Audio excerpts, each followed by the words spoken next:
नमस्ते। इस वीडियो में मैं आपको साफ तौर पर दिखाऊंगा कि अपने आईफोन को iOS 26 पर कैसे सेटअप करें।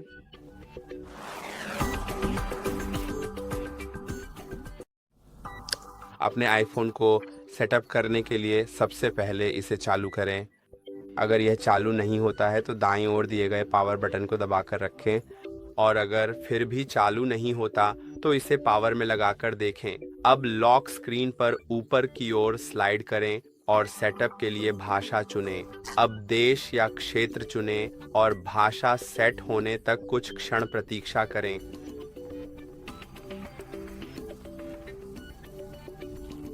अब मेरा सिम कार्ड लॉक है तो मुझे इसे अनलॉक करना होगा या इसे छोड़ना होगा। मैं बस यही करने जा रहा हूँ। अब अपने आईफोन की उपस्थिति चुनें। ये डिफ़ॉल्ट, मीडियम या यहाँ तक कि बड़ा भी हो सकता है। ये इस पर निर्भर करता है कि आप इसे कैसे चाहते हैं।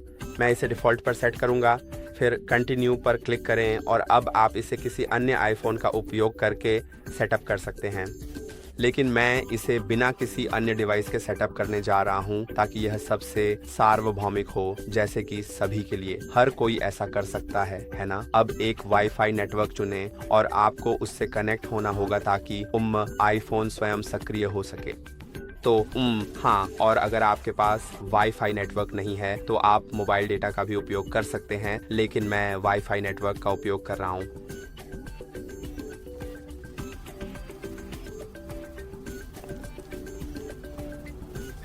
अब कंटिन्यू चुनें और अपनी उम्र सीमा चुनें। मेरा मतलब है उस व्यक्ति की उम्र सीमा चुनें जो इस आईफोन का उपयोग करने वाला है। मैं वयस्क का चयन करने वाला हूं। अगर आप कोई अलग विकल्प चुनते हैं तो आगे के स्टेप्स थोड़े अलग हो सकते हैं। अब मैं फेस आईडी के साथ कंटिन्यू पर क्लिक करने जा रहा हूं। बिल्कुल, आप सेटअप लेटर पर भी क्लिक कर सकते हैं, लेकिन मैं फेस आईडी सेटअप करने जा रहा हूं क्योंकि क्यों नहीं।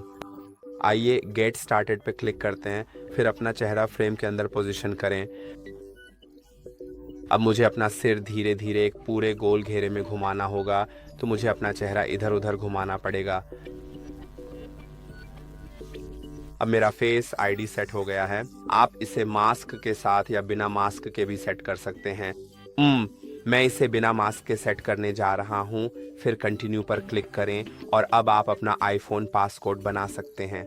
अगर आप इसे 6 अंकों का पिन नहीं रखना चाहते हैं तो आप पासकोड ऑप्शंस पर क्लिक कर सकते हैं और इसे custom alpha numeric code, custom numeric code या 4 अंकों के न्यूमेरिक कोड पर सेट कर सकते हैं। मैं इसे 6 अंकों पर ही छोड़ने वाला हूं और कुछ आसान सा ही टाइप करूंगा, लेकिन मैं आपको ज़रूर सलाह दूंगा कि आप कोई ऐसा पासकोड सेट करें जिसे अंदाज़ा लगाना वाकई में मुश्किल हो। हालांकि अगर आप अपना पासवर्ड भूल जाते हैं तो बाद में अपने आईफोन को बहाल करने का कोई तरीका नहीं होगा सिवाय इसके कि आपको उस पर मौजूद सारी चीज़ें मिटानी पड़ेंगी। तो मुझे लगता है कि यह ध्यान देने योग्य बात है।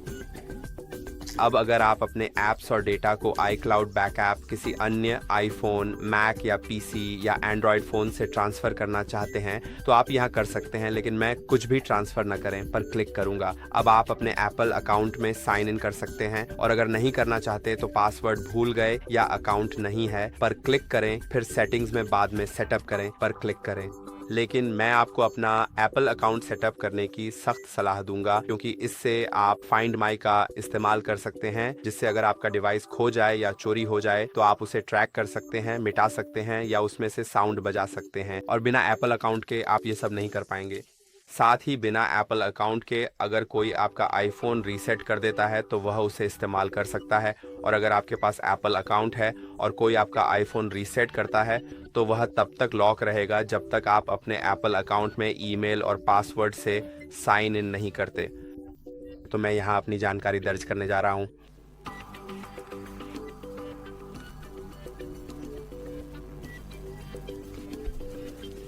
अब पासवर्ड भी डाल देते हैं। ठीक है, अब ये हो गया तो चलिए आगे बढ़ते हैं। और ये मुझसे एक वेरिफिकेशन कोड मांगेगा जो अपने आप मेरे दूसरे iOS मेरे दूसरे एप्पल डिवाइस पर भेज दिया गया है। अगर आपके पास कोई दूसरा एप्पल डिवाइस नहीं है जिसमें आपका एप्पल अकाउंट साइन इन हो तो शायद यह कोड आपके आपके फ़ोन नंबर पर भेजा जाएगा। या अगर आपके पास आपका एप्पल अकाउंट नहीं है और आप शायद अभी इसे बना रहे हैं, तो वेरिफिकेशन कोड आपके फ़ोन और आपके ईमेल दोनों पर भेजा जाएगा। तो मैं तब वापस आता हूँ जब मुझे कोड वाला दूसरा डिवाइस मिल जाता है। ठीक है, तो वेरिफिकेशन कुछ इस तरह दिखता है। मुझे बस अलाउ पे क्लिक करना है, फिर मुझे यहाँ वह कोड दिखेगा जो मुझे डालना है और यह खुद ही वेरीफाई हो जाएगा। और अब मैं तब वापस आता हूँ जब ये साइन इन कर लेता है, क्योंकि इसमें थोड़ा समय लगता है।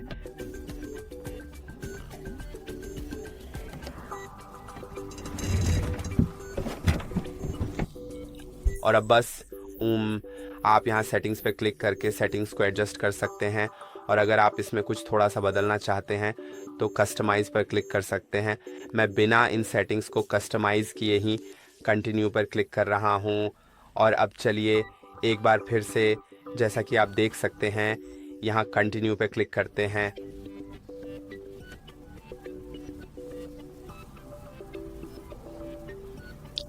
और शुरू करने के लिए ऊपर की ओर स्वाइप करें। और अब आप अपने iOS 26 में हैं। मुझे उम्मीद है कि यह वीडियो आपके लिए मददगार रहा होगा। लाइक और सब्सक्राइब करना न भूलें और अगली वीडियो में मिलते हैं।